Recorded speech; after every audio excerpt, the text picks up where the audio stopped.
Bu videoni ko'ngli bo'sh va ta'sirchan insonlar ko'rishi tavsiya etilmaydi. I'm appealing to everyone. This is a 7-year-old girl. If you know anything, like, if you thought you saw her. Did you believe she was still alive? I did. He, folded her in half and put her in the double bag. I loved my daughter unconditionally, and I did not kill her. Assalomu alaykum qadrli muxlis. 2021-yil AQShda yuz bergan qonli voqealar haqida so'zlashda davom etamiz. New Hampshire shtati Manchester shahri. Yangi yil kirib kelishiga sanoqli soatlar qolgan edi. Ko'pchilik bayramga tayyorgarlik ko'rayotgan, ko'chalarda bayramona kayfiyat hukm surayotgan bir paytda politsiya odatiy bo'lib ko'ringan, ammo keyinchalik butun mamlakatni larzaga soladigan murojaatni qabul qiladi. Qo'ng'iroqning mazmuni qisqa edi. 5 yoshli qizaloq uzoq vaqtdan beri ko'rinmayapti. Bu qizaloqning ismi Garmoni Montgomery edi. Dastlab tergovchilar uni oddiy bedarak yo'qolgan bola deb o'ylashadi. Ammo oradan bir necha kun o'tib, ular dahshatli haqiqatni anglay boshlashadi. Garmonini aslida bir necha kun emas, bir necha hafta ham emas. Taxminan 2 yil davomida hech kim ko'rmagan edi. Garmoni Montgomery 2014-yil 7-iyun kuni dunyoga kelgan. U oddiy oilada tug'ilmagan edi. Onasi Crystal Sorey va otasi Adam Montgomery uzoq yillar davomida giyohvandlik muammolari bilan kurashgan. Natijada Garmoni tug'ilganidan ko'p o'tmay davlat bolalarni himoya qilish tizimi aralashishga majbur bo'ladi. Qizaloq bir necha yil davomida turli qarindoshlar va vasiy oilalarda yashaydi. Shu sababli u bolaligidayoq ota-onasi mehridan deyarli mahrum bo'lgan edi. Vaqt o'tadi. 2018-yilga kelib sud Garmoni ustidan vasiylik masalasini qayta ko'rib chiqadi. Ko'pchilik mutaxassislar qizaloq onasi bilan qolishini kutgan edi. Ammo kutilmagan qaror qabul qilinadi. Sud Garmoni vasiyligini otasi Adam Montgomeryga beradi. Bu qaror keyinchalik juda katta tanqid ostida qoladi. Chunki Adamning o'tmishi allaqachon xavotir uyg'otayotgan edi.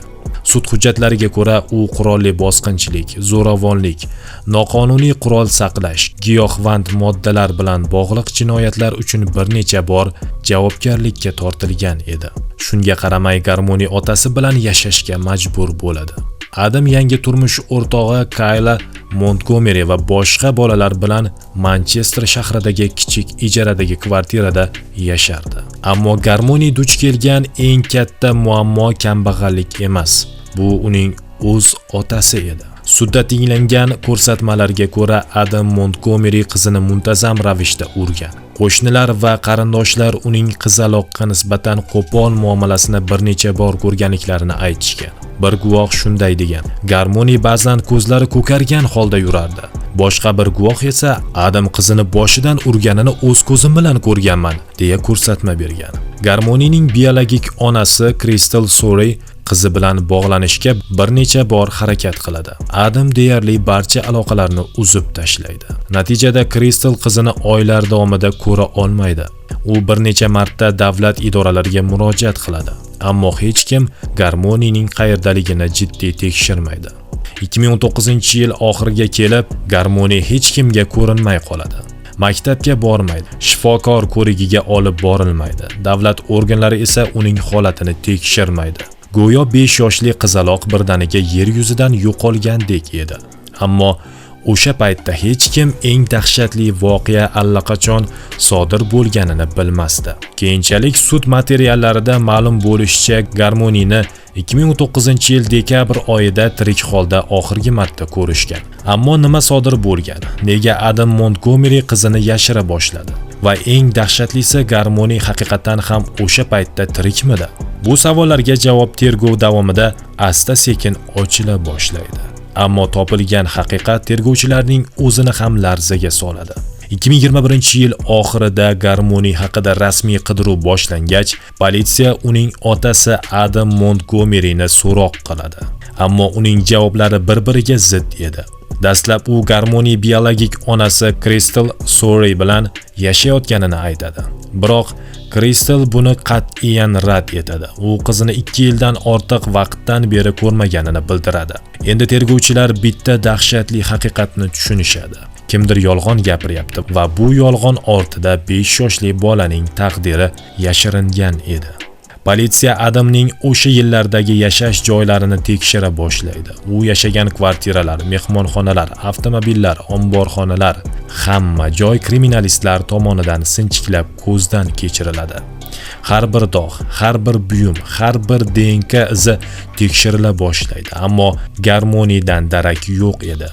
Go'yo u hech qachon mavjud bo'lmagandek. Tergov davom etar ekan, Adamning rafiqasi Kayla Montgomery ham so'roq qilinadi. Dastlab u ham erini himoya qiladi, ammo vaqt o'tishi bilan uning ko'rsatmalari o'zgarishni boshlaydi. Keyinchalik sudda bergan ko'rsatmasiga ko'ra 2019-yil dekabr oyining boshlarida Adam Garmoni avtomobilda olib ketayotgan paytda qizaloq qo'rquvdan o'tirgan o'rnini xo'llab qo'ygan. Sud materiallariga ko'ra Adam bundan qattiq jahli chiqib, qizining bosh qismiga bir necha marta kuchli zarba bergan. Kaylaning aytishicha, zarbalardan keyin Garmoni harakat qilmay qolgan. Ana shu lahza tergovdagi eng dahshatli burilish bo'ldi. Prokuratura fikricha, aynan shu kuni Garmoni vafot etgan, ammo voqeaning dahshati buning bilan tugamagan edi.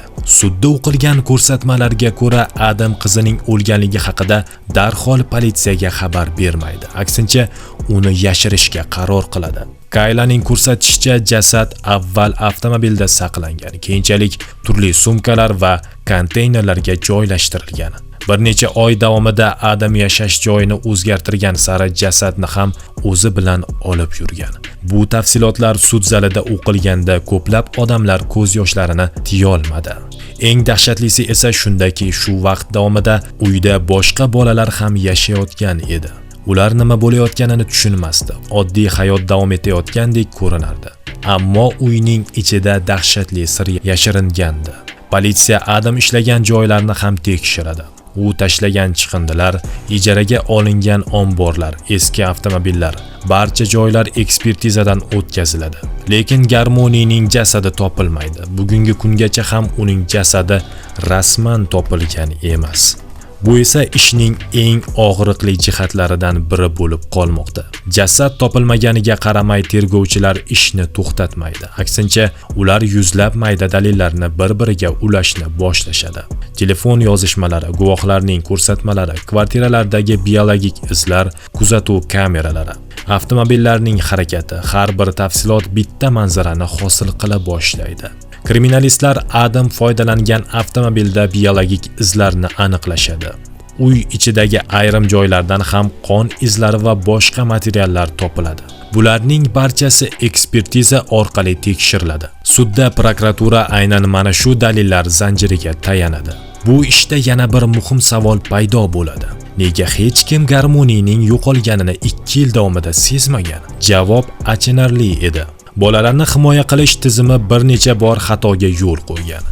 Biologik onaning murojaatlari yetarlicha tekshirilmagan. Davlat idoralari o'rtasida ma'lumot almashinuvi sust bo'lgan. Natijada 5 yoshli qizaloq deyarli 2 yil davomida hech kim tomonidan izlanmagan. 2024-yil boshida sud jarayoni boshlanadi. Butun Amerika bu ishni kuzatardi. Sud zalida Garmonining biologik onasi Kristal ham ishtirok etadi. Har bir guvohlik uning uchun yana bir og'riq edi. Kayla Montgomery sudda Adamga qarshi ko'rsatma beradi. Prokuratura uning ko'rsatmalarini boshqa dalillar bilan solishtirib, voqealar ketma-ketligini tiklaydi.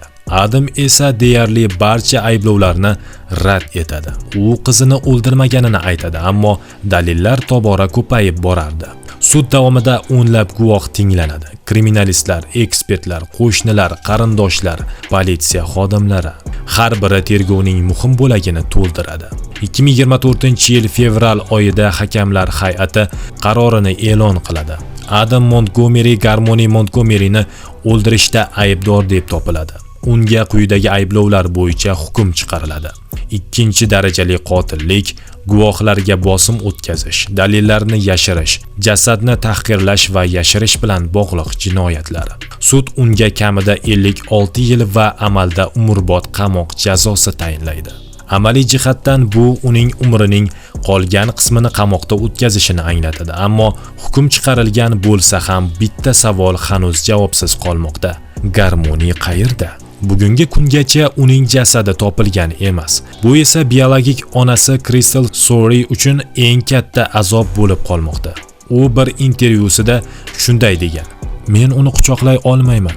Hech bo'lmaganda uni munosib dafn qilishni xohlayman. Bu ish butun AQShga muhim saboq berdi. Ba'zan eng katta xavf begona odamdan emas, balki bola eng ko'p ishonishi kerak bo'lgan insondan kelishi mumkin." Garmoni Montgomery atigi 5 yoshda edi. Uning orzulari bor edi, kelajagi bor edi. Ammo kattalarning xatolari, zo'ravonlik va beparvolik uning hayotini juda erta yakunladi. Bugun Garmoni Montgomery ishini faqat bir qotillik tarixi sifatida, balki bolalarni himoya qilish tizimi qanday ishlashi kerakligi haqida ogohlantiruvchi fojia sifatida ham eslanadi.